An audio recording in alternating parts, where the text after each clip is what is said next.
Aula 16, eu fiz apenas uma mudança aqui, né, na apresentação, coloquei aqui 13 a 16, tá? Mas eu vou só comentar sobre os últimos slides que estavam faltando. Alguns dos últimos slides, cuidados com manutenção de seguidos sistemas. É que, assim, em geral, né, apenas algumas pessoas, né, que fazem trabalhos específicos nessas áreas, né, que são as melhores pessoas para fazer todo um processo de manutenção preditiva, preventiva e corretiva, às vezes só preventiva e corretiva, e, casos mais extremos, né, análise de confiabilidade.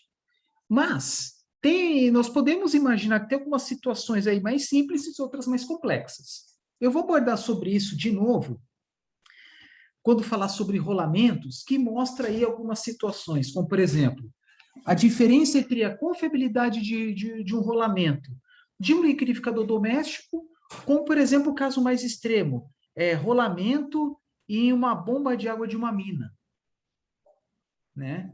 Ou uma bomba de água ou produtos químicos de uma plataforma de petróleo. Vocês vão ver que são, nesse caso aí, né, são casos extremos de confiabilidade. Que, de novo, né? Confiabilidade de 50%. A cada duas peças semelhantes, cada duas peças iguais, uma dá defeito. Ou 99%, a cada 100 peças, uma dá defeito. 99,999%, a cada 100 mil, uma dá defeito. E assim vai, né? Então, por exemplo, aqui, geração fotovoltaica doméstica. O que exige do cliente? Doméstico, residencial, poucas placas, inversor apenas, né? Montagem mais simples. Apenas de vez em quando alguém jogar uma aguinha lá nas placas, né? Por causa de sujeira, poeira, cocô de fezes de gato, de aves, enfim, né? Desde que jogue água e não fique andando, né? Pisando nas placas, porque as placas não resistem à carga, ao peso do ser humano, tá bom? De um gato, sim, de uma ave, sim, do ser humano, não. Carga muito concentrada em poucos pontos, né? Em ponto pequeno. Então, geração fotovoltaica doméstica, assim, tudo bem que existem, né, dispositivos onde você pode acompanhar a geração de energia do seu próprio celular por aplicativo. E a partir daí, né, você pode acompanhar, pode analisar. Vamos supor uma situação aí, uma geração abaixo do normal em dia claro. Aí, vamos pensar assim, uma geração abaixo do normal, porque a geração fotovoltaica, né, em dia claro, ela tem aquele comportamento senoidal, né? Então, muitas vezes tem lá muitos vales, né, quedas, às vezes súbitas, né, de geração devido à presença de nuvens, né, ou sombras ocasionais. Ou algum lugar assim que faz sombra por causa de chaminé, por causa de prédio, por causa de ave, né, então não tem o comportamento senoidal, tem o comportamento senoidal como uma quebra, com uma queda no meio do caminho. Mas se mesmo assim, dia de sol, sem sombra, placas limpas, tiver problema na geração, quer dizer, tiver problema não, se for detectado no aplicativo um valor abaixo do normal de geração, você tem que partir para hipóteses. É que nem um diagnóstico médico, né? Que nem na mecânica, né? Mecânica automotiva, acontece algum problema, você tem que levantar hipóteses. Ah, por que está dando ruído? Aí, por causa de rolamento. Então, você vai sempre partir para aquelas situações mais usuais e depois para situações menos usuais. Na medicina, a mesma coisa, né? Por que está gripado? O sistema imunológico. Então, sei lá, dá um remédio aí que 90% dos casos passa. Mas o meu entrou no caso dos 10% restantes. Então, parte para outro procedimento, que aí vai resolver mais 90%. E aí vai 90%, vai mais 90%, aí já é 99%, aí mais 90%. Enfim, então, nas manutenções, assim, quando você vai fazer uma inspeção, tal, você vai dar o diagnóstico, sempre vai partir para situações mais simples, né? E se não, vai partir para situações menos simples e assim por diante. Por exemplo, de novo, né? Por que está gerando pouco? Casos mais comuns, presença de sombra. Nuvens. As placas estão sujas. Digamos, nesse aí, talvez em mais de 99% dos casos. Às vezes acontece por problemas de conexão, né, internet, em que o inversor acaba fornecendo para o celular, né? Não o inversor, né? Mas o dispositivo acoplado ao inversor fornecendo dados errados. Pode acontecer também. E aí, apenas em casos muito, muito, muito, muito específicos, você chama alguém lá do serviço de pós-venda da empresa e pede para dar uma olhada, né? Às vezes, por causa de alguma conexão, um fio, tá, algum reparo que precisa ser feito. Tá na garantia? Então, beleza, faz de graça. Né? Ou com o preço que está no contrato. Então, assim, a geração fotovoltaica doméstica, ela requer uma manutenção muito simples, né? A grande vantagem da geração fotovoltaica, né, apesar do alto investimento, baixo custo de manutenção. Ou melhor dizendo, baixíssimo, né? E a grosso modo, a manutenção nada mais é do que ficar limpando as placas. Né? Nunca vi ninguém em que exige manutenção ficar reapertando o parafuso. Eu nunca vi. Mas em alguns sistemas mecânicos isso é necessário, mas não tem nada a ver com geração fotovoltaica. Eletrodoméstico, que é naquela situação do vídeo anterior, né? O liquidificador não está funcionando. A grande maioria dos eletrodomésticos para de funcionar do nada, sem previsão, né? Eles são imprevisíveis. Deu problema. Tá. Ou pede emprestado para o vizinho, ou simplesmente não faz outra coisa. Eu queria tomar um shake. Faz o shake na mão, né? Ou bebe outra coisa, né? Geração fotovoltaica de grande porte. Aí tem que tomar um pouco mais de cuidado. Tudo bem, manutenção muito simples, mas se acontece alguma coisa em que exige uma manutenção não programada, aí vai ter um grande prejuízo, né? Porque pode acontecer de diminuir ou até mesmo interromper a geração. Cai naquela mesma história. Trabalho em carga completa, parcial ou totalmente parado. No caso da geração fotovoltaica, né, ela é gradual. Então, assim, poderia estar trabalhando por completo, mas pode ser que trabalhe em carga parcial ou que nem à noite, que não trabalha nada, né? Mas é o seguinte, como falei, geração fotovoltaica de grande porte, a grande maioria das placas, dos sistemas, né, em grande porte, dessas que estão no solo, as placas estão fixas, estáticas, que nem nos telhados das casas. Mas existem alguns sistemas com rastreador solar, o Solar Tracker, em inglês, né, que é um sistema em que as placas acompanham a radiação solar, acompanham o movimento do Sol, visando uma maior geração de energia. Mas aí é um sistema mecânico a mais, e esse aí pode apresentar defeitos. Pode, não estou falando que apresenta com frequência, isso eu não sei. Mas quanto mais componentes, maior é o risco de falhas no sistema como um todo. Então, um item que, teoricamente, assim, seria útil, né, para aumentar a geração, pode ser até que diminua a geração, porque a placa numa posição errada vai gerar menos do que uma placa, a placa em situação totalmente estática, sem a presença do rastreador solar. Onde eu quero chegar? Você faz investimento em rastreador solar visando aumentar a geração de energia elétrica e aumentando o rendimento. Mas se der pau, o efeito vai ser inverso. Veículos leves, veículos pesados. Gente, o carro leve, ele já tem uma confiabilidade muito maior do que dos 3 itens aqui. Por quê? Porque se der algum problema, né, o carro alta velocidade, você sabe o que acontece. E em veículo pesado demora ainda, porque geralmente carro pesado é para fins comerciais. E se tratando de muita carga, a inércia é maior. Então, vocês imaginam, a frenagem de um carro a 100 por hora, ele consegue parar por completo um percurso muito menor do que um caminhão. Então, dentro dos veículos pesados, vocês podem comparar, por exemplo, os cuidados com manutenção, a responsabilidade, a confiabilidade de um caminhão que está transportando, sei lá, alimentação animal, feno, por exemplo, que é uma carga leve, comparar um caminhão que está transportando feno com um caminhão que está transportando combustível, em que o motorista possui uma qualificação, geralmente salários são maiores, porque a responsabilidade é maior. E aí, por exemplo, podemos comparar o caminhão que transporta feno com o caminhão que transporta combustível, os rolamentos, por exemplo, dentro desse caminhão, provavelmente vão durar menos que do feno, que é aquela questão da confiabilidade, vida útil menor para que tenha menor risco de problemas, né? Caso aí, defeitos, falhas, né? Melhor, uma forma mais bonita, falhas. Até mesmo risco menor de pane. Aí pane é parada completa, né? Então, mesma coisa trem de carga. Trem de carga é muito mais carga, tal, exige uma responsabilidade maior, por quê? Porque o volume de carga do trem é muito maior que o de um veículo, de um caminhão, né? E se der algum problema, por exemplo, descarrilhamento, né, o prejuízo é muito maior. Trens urbanos passageiros. Vocês estão vendo aqui, né, que eu estou colocando de confiabilidade mais baixa para mais alta, né? E exigências de manutenção do menor para o maior. Então, por exemplo, trem urbano de passageiros, metrô, VLT. A confiabilidade, a responsabilidade de um sistema metroviário é muito maior do que um sistema de linhas de ônibus. Porque muitas vezes as empresas que mantêm linhas urbanas, né? Dá pau dá problema no ônibus, simplesmente espera sair da garagem outro. Sempre tem um outro de reserva.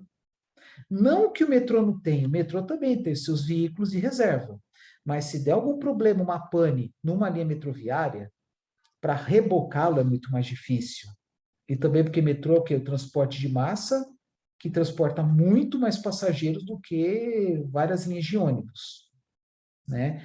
E os serviços de manutenção de uma rede metroviária, eles são operados apenas em horários específicos, né? Por exemplo, você vai fazer a manutenção lá do sistema elétrico, dos trilhos, e algumas vezes dos veículos é só de madrugada. Veículo nem tanto, né? Porque naquela história que eu falei agora, dá problema no veículo, geralmente tem outro para reparar. A não ser o que, por algum motivo, esteja faltando veículo. Às vezes por falta de recursos. Aí existe até o conceito lá de canibalismo, né? Em que você vai retirar as peças no veículo para levar para o outro, né? Aí acaba tornando, né, aquele veículo, né, que foi canibalizado, né? Aquele veículo inapto para sua operação. Isso, infelizmente, acontece muitas vezes em sistemas onde que passa por graves, como é que se fala, por grandes prejuízos, né, onde a receita não está, a receita é menor que a despesa, tá? Principalmente em serviços públicos. Então, é o seguinte, por exemplo, sistema elétrico, iluminação, escadas rolantes, ah, trilhos, muitas vezes os serviços de manutenção são feitos de madrugada. E aí imagina o caos que seria, né, se dá algum problema durante essa operação, que vai lá algo como desde as 4 da manhã até meia-noite, ou 4h30 até 11h30, meia-noite, por aí, né? Então a responsabilidade é muito maior, por quê? Porque se der alguma pane, o impacto vai ser muito grande, tá bom? Por exemplo, o ônibus, se der algum problema no ônibus, é só ser guinchado, mas e se não for guinchado? É só mudar a orientação, tem orientação de trânsito. Com caso de transporte ferroviário, não é isso que acontece. Então, a confiabilidade é maior, a manutenção é bem mais restrita.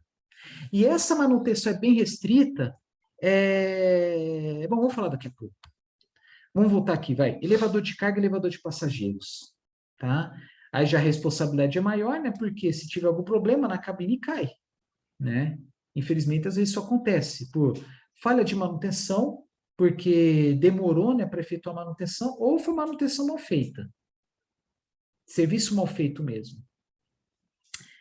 Pequena fábrica de brinquedos. Aí sim é um relato mais pessoal. Quando eu falo, não tão pessoal, mas que eu conheço com mais detalhes. Eu tive a oportunidade de conhecer uma fábrica de briquetes. Para quem não sabe, briquete é um produto de origem vegetal que é triturado, seco, moído e compactado para substituir a lenha. E até mesmo algumas situações carvão vegetal, algumas. Mas geralmente lenha. Tem disciplinas que eu falo sobre o conceito de briquete, as vantagens, com mais detalhes aí, tecnologia para transformação da biomassa, também para outros professores, energia da biomassa, mas não é o caso aqui. Mas eu conheci uma fábrica que, felizmente, fechou as portas por falhas de manutenção. O que é uma fábrica de briquetes? É uma planta industrial que recebe a biomassa, tem lá trituradores, moedores, secadores, mais famoso, mais conhecido é por forno rotativo e briquetadeiras. Na verdade, tudo no singular, falei besteira. Um triturador, um moedor, uma caldeira com um secador e uma briquetadeira. Então, as indústrias que têm apenas um equipamento, em geral, são equipamentos muito confiáveis, tá? Que foram feitos para durar, porque sabe-se também que, se der problema, por exemplo, na máquina 1, vai tornar inoperante o 2, o 3, o 4, porque é uma linha. E entre esses pontos, né, não tem espaço para reserva, espaço para armazenamento. Por exemplo, você vai secar biomassa no forno rotativo, ele imediatamente ele deve ir para a briquetadeira, senão vai absorver umidade do ar e aí pode gerar um produto de má qualidade. Então, tem processos que terminam e o produto tem que automaticamente ir para o outro. Como, por exemplo, o caldo de cana sai do processo de extração do caldo, já tem que ir imediatamente para a cristalização ou para a fermentação. E após a fermentação, tem que ir automaticamente para a destilação, porque o produto final, né, que é chamado de vinho, não tem tanques de vinho. Da mesma forma que não existe tanques de caldo, porque são produtos que estragam rápido. Só vai ter tanques mesmo dos produtos finais, que é açúcar e etanol. Aí vocês podem levar isso para eletricidade. Não existe grandes sistemas de armazenamento de eletricidade. Geralmente o que armazena já vai direto para a rede de transmissão, que vai para a rede de distribuição. Então não tem pontos para aliviar possíveis falhas, possíveis paradas. Tá? Então o que aconteceu aqui nessa fábrica de briquetes? Depois de um tempo, depois dos anos, até um técnico falou para mim que teve um momento que a fábrica ficou parada por causa de um motor elétrico que queimou, que era um motor elétrico lá para moer a biomassa. No caso, é resíduo de poda. Então, deu problema naquele motor, a fábrica parou, os funcionários ficaram ociosos ou foram remanejados para fazer outras coisas. Até aí tudo bem, porque você pode remanejar os funcionários para trabalhar apenas com a trituração do material, que chega lá os resíduos de poda, tritura os galhos, tritura os troncos, e você pega esse material para deixar secar ao sol. Até aí tudo bem. Mas para tudo tem um limite. Então você não vai triturar uma quantidade enorme de material, né? E nesse caso estava deixando ao sol, né? Então você não vai triturar muito, porque pode, dias depois, ter uma chuva e molhar, e aí todo o serviço foi por água abaixo, né? Então, onde eu quero chegar? Em algumas situações, você pode remanejar os funcionários para outros setores, para que eles não estejam ociosos. Mas em situações onde isso não é possível? Por exemplo, linha de montagem de veículos. Tem lá, né, estamparia, aí tem lá, né, a montagem, né, dos componentes do carro, aí tem lá a cabine de pintura, controle de qualidade, até chegar o carro no pátio. Mas se der um problema na estamparia, vai parar a linha inteira. E não sei se vocês já viram, a linha é o quê? As peças, né, elas chegam por meio de trilhos suspensos, né, e tem uma velocidade programada. E essa velocidade foi programada sabendo, né, do tempo em que é possível executar um determinado trabalho, uma determinada atividade. Então, por exemplo, tem lá a estamparia, demora tanto tempo. A montagem de algumas peças na carroceria do carro demora tanto tempo. E não tem no meio do caminho pátios para reservar esses carros parcialmente montados. Não existe. Porque sabe-se que uma linha de montagem de um carro, ele é altamente confiável, quando eu falo altamente confiável, menos risco de paradas não programadas. Então, o que aconteceu aí, de novo, né, da fábrica de briquetes? Queimou o motor elétrico, a linha ficou parada. E não tinha um programa de manutenção preditiva, porque a manutenção preditiva poderia predizer, ou em espanhol, predizer, o inglês predict, predizer a pane do motor elétrico. Como é que faz a preditiva disso? Simplesmente verificar o consumo de energia elétrica dela. colocar algum sensor, algum dispositivo para acompanhar o consumo, visto que é o equipamento trifásico de grandes dimensões que consome muito mais energia do que uma residência uma residência comum. Por quê? Porque é um motor elétrico de alta responsabilidade para moer um material geralmente duro, resíduo de poda, mesmo que triturado. Então queimou, mas por quê? Por falta de acompanhamento. Ou se há uma rotina, um histórico de defeitos, de falhas, de pane, né, até mesmo de pane, nesse caso foi pane mesmo, porque simplesmente o motor parou de funcionar. Se tem um histórico de pane, então que tem o motor reserva para efetuar uma troca rápida. Ou colocar um motor de melhor qualidade. Né? E aí cai naquela história, né? Ah, o motor poderia ter sido trocado depois de tanto tempo, mas às vezes por economia burra, né? Ah, vamos deixar mais um pouco aí não sabe quando vai dar problema. Mas aí é aquela história também, o motor depende das condições, eles estão impostos aqui. Por exemplo, eu falei agora há pouco, o motor serviu para moer, mas será que o pó oriundo da moagem não afetou o motor? Não sei, tá? Então, muitas vezes, a confiabilidade do motor como esse nesse serviço é maior do que para um serviço numa indústria não tão suja, que não tem tanta poeira. Então, ao invés de operar 1.000 horas, poderia operar 600? Sim. Então, simplesmente faltou um profissional adequado para isso, para efetuar rotinas de manutenção e até estabelecer, né, valores aí de fatores de confiabilidade. Ah, viu que numa fábrica que não tem nada a ver, operar por 1.000 horas, então eu vou operar por 1.000 horas na fábrica de brinquedos também. Não. E só que competição é algo muito mais complicado, porque no Brasil tem poucas fábricas de brinquedos. Até onde eu sei, não existe uma interação, uma união, um entrosamento entre as fábricas de brinquedos para, por exemplo, fazer análise de rotinas de manutenção. Mas é um caso muito específico. Ah, e detalhe, no final das contas, infelizmente, essa fábrica fechou as portas, dizem, né, as más línguas, chegou ao ponto que as despesas foram maiores que as receitas, mas o cara falou para mim que quando deu pau nesse motor trifásico, o consumo de energia elétrica na fábrica foi de R$ 7.000 a mais. Isto é, não conseguiu prever uma pane, não conseguiu verificar, acompanhar o consumo de energia elétrica do motor. E pouco que eu sei de motor, né, ele não dá uma resposta imediata, ele dá sinais. Faltou a interpretação desses sinais aí de que alguma coisa errada estava acontecendo. Bombeamento predial. Geralmente, um edifício, vamos supor, 3 andares, né, tem bombas lá, né? Geralmente tem 2 bombas iguais. Funciona uma e outra fica parada para situação de emergência. Se der pau em uma, a outra continua funcionando. Tá? Na engenharia isso é muito comum. Tá?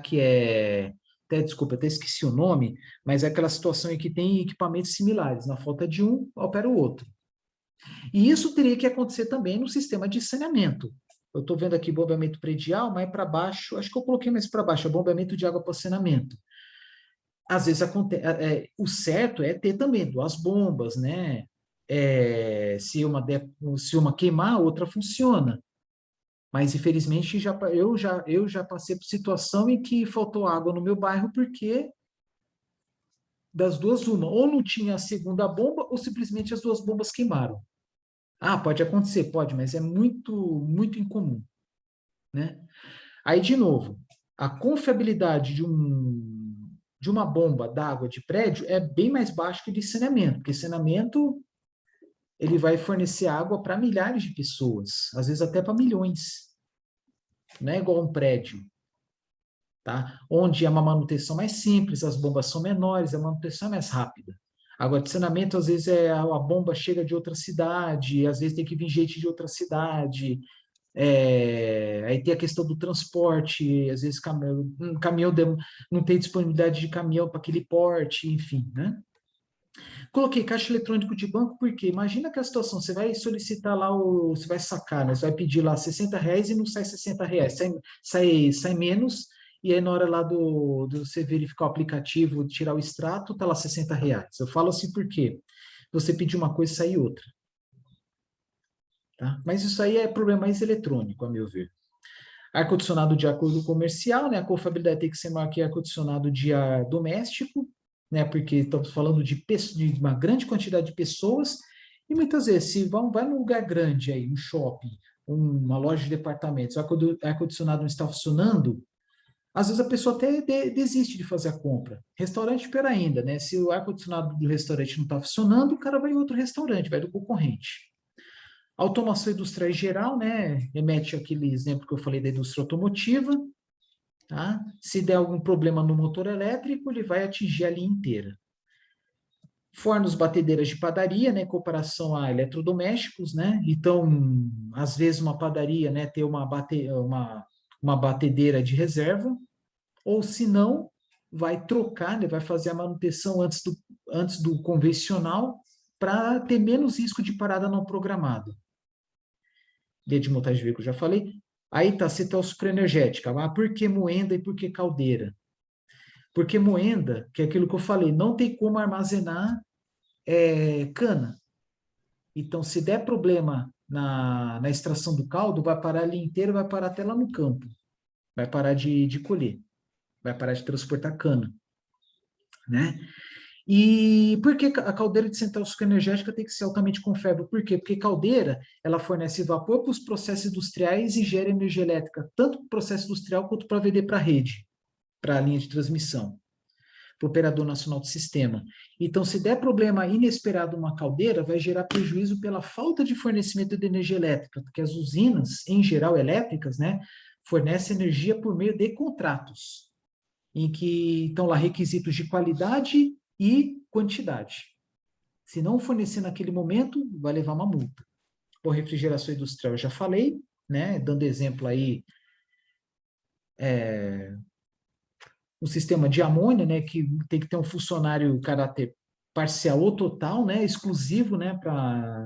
Para manutenção preditiva, ou simplesmente uma análise de verificação de vazamento de amônia, por exemplo. Aí coloquei aqui avião militar, avião de passageiro, certamente de passageiro tem uma responsabilidade maior que militar, né? Bombeamento de mina, que é algo muito mais complexo que bombeamento para saneamento básico. Por quê? Né? Porque muitas vezes a mina extração de metais, né, em túneis, às vezes atinge um lençol freático, um veio aí, né, onde pode escoar água, né? Então tem que ter um bombeamento permanente, para não perder aquela jazida, né? Plataforma de petróleo e aviões espaciais devido à dificuldade de transporte de peças de reposição. Tá? Já falei anteriormente. Aí, dando alguns exemplos de acompanhamentos, né? Por exemplo, grande porte para consumidores, né? Produtor e consumidor de energia elétrica doméstico, apenas a limpeza. Se quiser analisar pelo aplicativo, a geração, né? Aí, se for de grande porte, rastreador solar, que é algo mais eletromecânico, né? Análise da estrutura, aí é a estrutura, né, que sustenta as placas, né? Aí é grandes usinas e possíveis casos de superaquecimento, leva lá a câmara termográfica e dá uma olhada de vez em quando nas placas, inversor, string, todos os dispositivos, né, da geração fotovoltaica. Batedeira de padaria, né?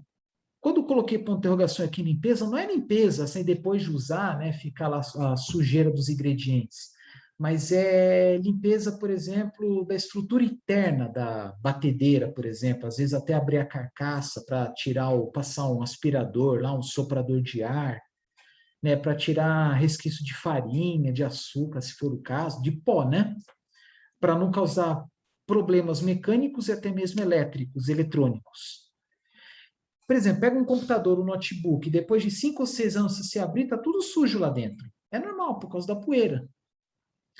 Mas, por exemplo, um funcionário, o dono da padaria, né, o responsável pela manutenção, pode perceber em algum momento, está superaquecendo o bloco onde está o motor, então pode ter alguma coisa errada. Está um ruído anormal, uma vibração anormal. Opa, alguma coisa tem que ver.